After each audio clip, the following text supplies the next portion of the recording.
I told my daughter the real reason her aunt isn't allowed around her anymore. My daughter Avery just turned 8, and for months she's been asking about Aunt Denise. Why doesn't she come to my birthday parties anymore? Why can't we visit her house like we used to? I kept avoiding the question. I told her it was grown-up stuff. But last night she looked at me with tears in her eyes and asked if Aunt Denise stopped coming around because of something she did.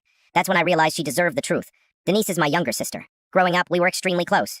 Basically inseparable. When Avery was born, Denise was the first person to rush to the hospital. She even held Avery before my wife did. For the first 5 years, she was the perfect aunt.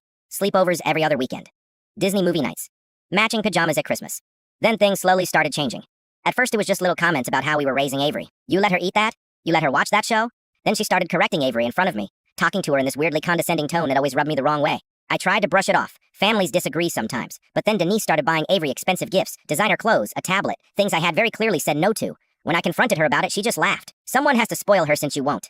The real problem started when Avery was 6. Denise began telling her secrets. Small things at first. Don't tell mommy I let you have ice cream before dinner. Don't tell mommy we watched that movie. Every time I confronted Denise, she shrugged and said I was overreacting. Then one day, Avery came home from Denise's house acting completely different. Quiet. Upset. When I asked what was wrong, she burst into tears and said she couldn't tell me, because Aunt Denise said mommies who find out secrets send their little girls away. My stomach dropped. I sat Avery down and promised her she could tell me anything, that I would never send her away. Eventually, she told me everything. Denise had been telling her that I didn't really love her. The parents sometimes get tired of their kids and give them away, and that if Avery behaved and kept their secrets, Denise would take care of her when I eventually abandoned her.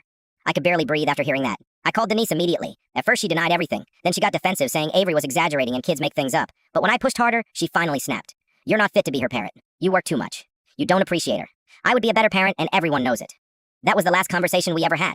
I hung up and blocked her number. The next few months were chaos. Denise showed up at Avery's school twice. She mailed letters to our house. She even tried to convince our parents that I was cruelly keeping her away from her niece. At first my parents believed her. They said I was being dramatic and that siblings fight all the time. But then I showed them the messages Denise had been secretly sending Avery. Messages telling a 6-year-old that her dad would leave her someday. After that, they stopped speaking to Denise. I eventually got a restraining order. Denise violated it once by showing up at a park she knew we visited. The police had to escort her away while Avery watched. Denise was screaming that she just wanted to see her niece and that I was the monster for keeping them apart. Avery had nightmares for weeks after that. Last night, I finally told her a version of the truth she could understand.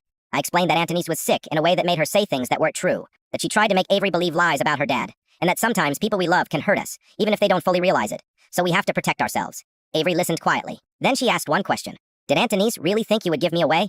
I pulled her into my lap and hugged her tight. I told her nothing in this world could ever make me give her away. That she was my entire heart. That Denise was wrong about everything. She hugged me back and whispered something that completely broke me. I knew she was lying. Daddy, you tuck me in every night. People who don't love their kids don't do that.